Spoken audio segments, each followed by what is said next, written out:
Hello students, कैसे हैं आप? जैसे कि आपको पता है कि अकाउंट्स और बिजनेस स्टडीज के प्रैक्टिकल एग्जाम्स को प्रिपेयर करने की स्ट्रेटेजी हम ऑलरेडी आपके साथ शेयर कर चुके हैं। अकाउंट्स का जो रिटन एग्जाम होगा, जो प्रोजेक्ट फाइल होगी, जो वाइवा होगा, बिजनेस स्टडीज की जो प्रोजेक्ट फाइल होगी और उसके ऊपर बेस्ड जो वाइवा होगा, किस तरह के क्वेश्चंस पूछे जाएंगे, ये हमने आपको ऑलरेडी बता दिया है। आज हम बात करेंगे इकोनॉमिक्स की, क्योंकि भाई इकोनॉमिक्स का भी जो आपका प्रैक्टिकल एग्जाम है वो होगा और इसमें भी आपके 10 मार्क्स जो है वो वेरी इंपॉर्टेंट और वेरी क्रूशियल रोल प्ले करते हैं to gain 100% in your exams. आज हम इकोनॉमिक्स की बात करेंगे, लेकिन भाई अब से पहले जो हमने अकाउंट्स और बिजनेस स्टडीज का स्ट्रेटेजी शेयर किया है, आई होप आपने वो देख लिया है।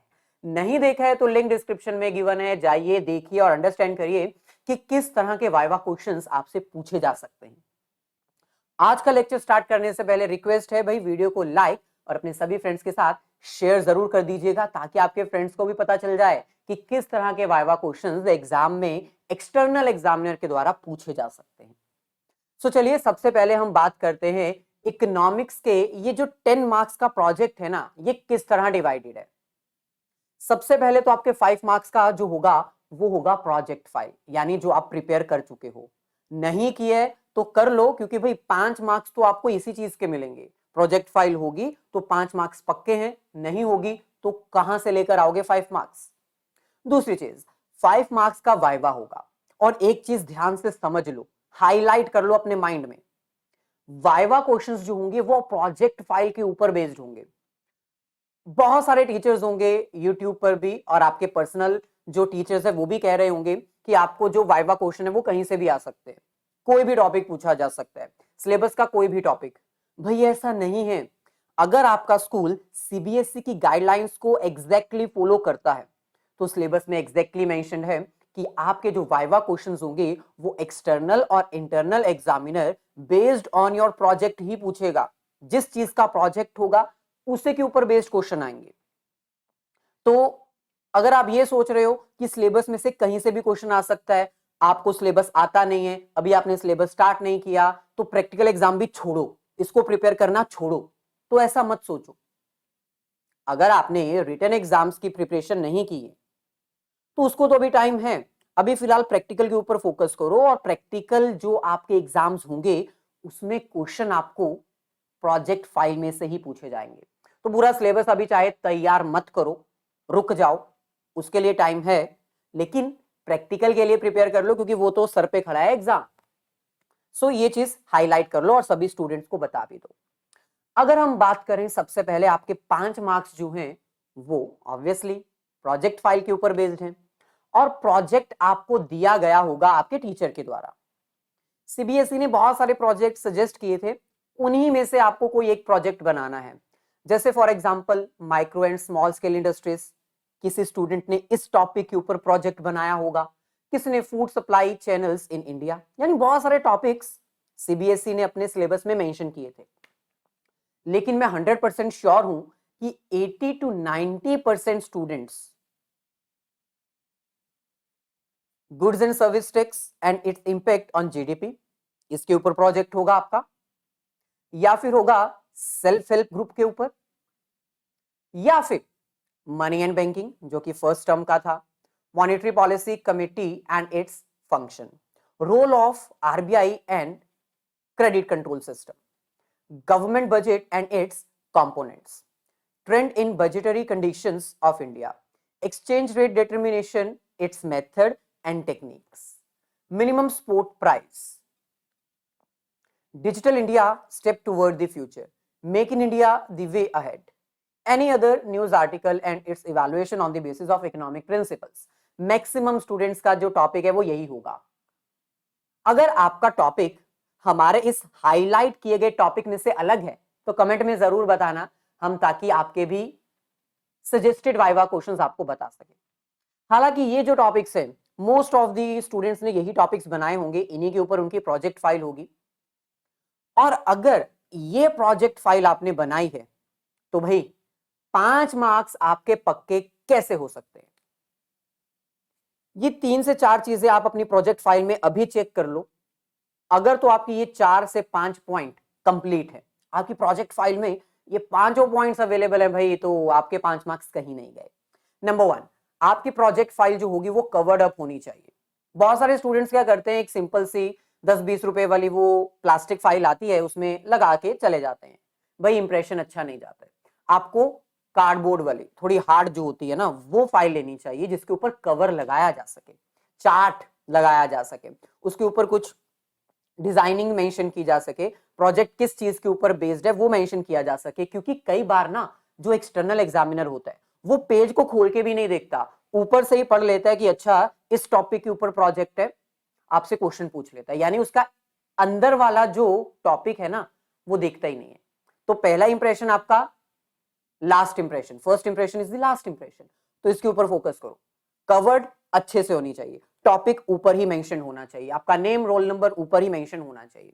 दूसरी, अगर आपने कवर नहीं किया है या फिर कवर कर भी लिया है और एग्जामिनर अगर अंदर खोल के देख भी लेता है, तो आपकी प्रेजेंटेशन अच्छी होनी चाहिए।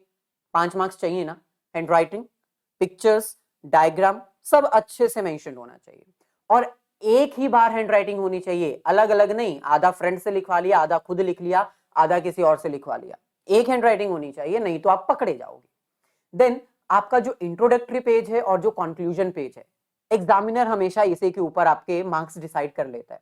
इंट्रोडक्टरी पेज जिसमें आपका सर्टिफिकेट्स आ जाते हैं, कुछ एक्नॉलेजमेंट्स आ जाती हैं, इंडेक्स वगैरह आ जाता है, और कंक्लूजन में जो आपकी बिब्लियोग्राफी होती है वगैरह वगैरह वो सब काउंट किया जाता है।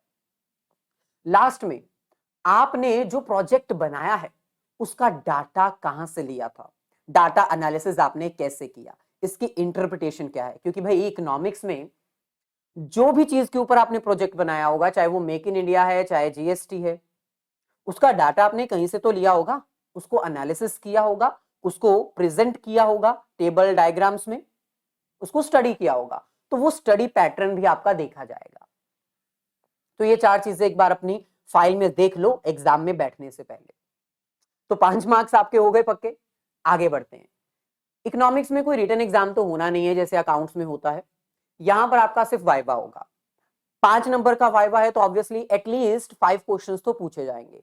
लेकिन एक चीज याद रखना, एग्जामिनर जो होता है ना एक्सटर्नल, उसके साथ आपका इंटरनल टीचर जरूर बैठा होता है, और इंटरनल टीचर बता देता है कि ये स्टूडेंट की परफॉर्मेंस कैसी है, ये बिलो द एवरेज है या फिर टॉपर है। तो उसके अकॉर्डिंग आपसे क्वेश्चन पूछे जाएंगे, ज्यादा टेंशन लेने की बात नहीं है, आसानी से आपका ये पूरा एग्जाम हो जाएगा। कॉन्फिडेंस के साथ जाना है, आपका कॉन्फिडेंस लूज नहीं होना चाहिए, आपकी जो यूनिफॉर्म है वो एकदम सूटेड होनी चाहिए, आपका डिसिप्लिन होना चाहिए जब आप एग्जाम सेंटर में बैठने जा रहे हो, जब आप वाइवा देने जा रहे हो। क्योंकि first impression is the last impression, मैं फिर से कह रहा हूं। जब आपको वाइवा के लिए बुलाया जाएगा तो टीचर आपका जो इंटरनल बैठा होगा ना वो बता देगा कि भाई ये स्टूडेंट कैसा परफॉर्म करता है, उसके अकॉर्डिंग क्वेश्चन पूछे जाएंगे। लेकिन जो नॉर्मल कैटेगरी होती है, जो नॉर्मल एक्सटर्नल एग्जामिनर होता है, उसका क्वेश्चन पूछने का ढंग क्या होता है, अगर वो 5 क्वेश्चन पूछना चाहता है तो पहले 3 तक वो आपको जज करेगा, और अगर पहले 3 में आपने एक्यूरेट आंसर दिया, बिना हड़बड़ी के, बिना गड़बड़ी के, बिना नर्वस हुए, कॉन्फिडेंस के साथ 3 क्वेश्चंस का आंसर दे दिया ना, तो आखिरी 2 नंबर आपको फ्री में मिल जाएंगे, क्योंकि टीचर को पता चल जाएगा कि हाँ इसने प्रिपेयर किया है।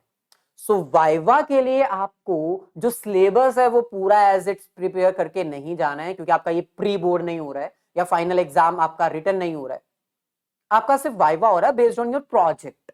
तो प्रोजेक्ट के सारे टॉपिक्स अच्छे से प्रिपेयर करके जाओ। 5 क्वेश्चंस पूछे जाएंगे मैक्सिमम से मैक्सिमम।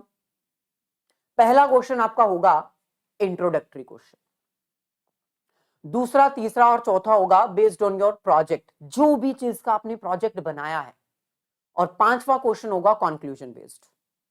सो एक क्वेश्चन का आंसर दो के 1 मार्क्स पक्का हो जाएगा। लेकिन एक चीज याद रखना, पहले 3 क्वेश्चंस का आंसर अगर कॉन्फिडेंस के साथ दे दिया ना, तो आखिरी 2 क्वेश्चन एग्जामिनर पूछने भी नहीं वाला है। आगे बढ़ते हैं। अगर हम बात करें सर वाइवा में किस तरह के क्वेश्चन आ सकते हैं, हमारा प्रोजेक्ट मेक इन इंडिया है, हमारा प्रोजेक्ट डिजिटल इंडिया है, हमारा प्रोजेक्ट जीएसटी है, हमारा प्रोजेक्ट मनी और बैंकिंग है, हमारा प्रोजेक्ट गवर्नमेंट बजट है, तो सर किस तरह का क्वेश्चन आ सकता है। तो भाई आपका प्रोजेक्ट जो भी हो, इंट्रोडक्टरी क्वेश्चन सभी स्टूडेंट्स के लिए सेम होता है। Introduce about your project file, आपका प्रोजेक्ट क्या है, इसके बारे में जो जो आपको पता है वो इंट्रोड्यूस करवाओ। इंट्रोडक्शन आपको करके जानी है अच्छे से। या फिर आपसे ये क्वेश्चन पूछा जा सकता है कि इस प्रोजेक्ट में आपने क्या सीखा, आपको कुछ सीखने को मिला, कोई ऐसी सीख जो आपको इस प्रोजेक्ट से मिली, बताओ हमें। ओके, नॉर्मल क्वेश्चन हो गए जो इंट्रोडक्टरी क्वेश्चन है। आगे बढ़ते हैं, अब बात करते हैं प्रोजेक्ट स्पेसिफाई क्वेश्चन। आपका प्रोजेक्ट कोई भी हो, जितनी भी बेसिक टर्म्स आपने अपने प्रोजेक्ट में यूज की हैं, जैसे GST, digital India, make in India, इसके अंदर जितनी भी बेसिक टर्म्स आपने यूज की हैं वो सारी आपको लर्न करनी है, क्योंकि भाई पेज पलटते पलटते एक भी बेसिक टर्म एक्सटर्नल एग्जामिनर के सामने आ गई ना तो वो पूछ लेगा बताओ क्या होता है। और आपने लिखा है प्रोजेक्ट तो आपको उसका मीनिंग तो पता होना चाहिए ना। अगर नहीं बता पाए तो एक ऑथेंटिकेशन में गड़बड़ी हो जाएगी, टीचर को लगेगा कि आपने प्रोजेक्ट नहीं बनाया। तो प्रोजेक्ट प्रिपेयर करके जाओ, पूरा सिलेबस नहीं। और क्या क्वेश्चन पूछा जा सकता है, economic conditions according to the project. आपने जो प्रोजेक्ट बनाया है उसके ऊपर बेस्ड इकोनॉमिक कंडीशन पूछी जा सकती है। जैसे जीएसटी का इंट्रोडक्शन करना अच्छा था या नुकसान था, अच्छा क्यों था, नुकसान क्यों था, जीएसटी का फीचर क्या है, like that. Economic condition, make in India का क्या प्रभाव पड़ा, मेक इन इंडिया से कोई सुधार हुआ, मेक इन इंडिया से कोई इंप्लॉयमेंट अपॉर्चुनिटीज क्रिएट हुई, मेक इन इंडिया से इंपोर्ट एक्सपोर्ट में कोई इफेक्ट हुआ, कोई भी इकोनॉमिक कंडीशन पूछी जा सकती है। देन हिस्ट्री भी पूछी जा सकती है, जो आपने प्रोजेक्ट बनाया है, जीएसटी कब आया, कब से इसको इंप्लीमेंट करने की कोशिश चल रही थी, फाइनली ये कब इंप्लीमेंट हुआ। ऐसे ही मेक इन इंडिया कब इंट्रोड्यूस किया गया, सेंट्रल गवर्नमेंट में किसका पार्टिसिपेशन सबसे ज्यादा था, या फिर डिजिटल इंडिया, क्या अभी भी ये है, डिजिटल इंडिया और मेक इन इंडिया चल रहे हैं या बंद हो चुके हैं, लाइक दैट हिस्ट्री पूछी जा सकती है। और last, what is the current position of our economy based on your project. आपने जो भी प्रोजेक्ट बनाया है भाई उसके ऊपर एक टिप्पणी करो, एक कंक्लूजन दो, करंट पोजीशन क्या है उस प्रोजेक्ट की, बताओ। तो पूछा जा सकता है। और लास्ट, कंक्लूजन बेस्ड क्वेश्चन क्या हो सकते हैं। ये क्वेश्चन बहुत ही एक्सेप्शनल स्टूडेंट से पूछे जा सकते हैं, हो सकता है टॉपर स्टूडेंट से पूछे जाए ये क्वेश्चन। बहुत रेयर चांसेस होते हैं कि एग्जामिनर इस क्वेश्चन तक पहुंचे। What do you think about our economy, हमारी इकोनॉमी के बारे में आप क्या जानते हो, मतलब क्या लगता है हमारी इकोनॉमी आने वाले 5 सालों में, आप हमारी इकोनॉमी को कहां देखते हो। बहुत हार्ड लेवल के क्वेश्चन है, लेकिन बहुत रेयर चांसेस हैं कि आपसे पूछे जाए, तो प्रिपेयर कर लो क्या जाता है। एनी सजेशंस, आपने जो प्रोजेक्ट बनाया है उसके रिगार्डिंग आपकी कोई सजेशन, अगर आप उस वक्त के कोई हायर अथॉरिटी पर होते तो आप इस प्रोजेक्ट में क्या डिसीजन लेते, क्या आप कोई इंप्रूवमेंट करना चाहते हो, अभी की सिचुएशन में करना चाहते हो तो कैसे कर सकते हो इंप्रूवमेंट, बताओ।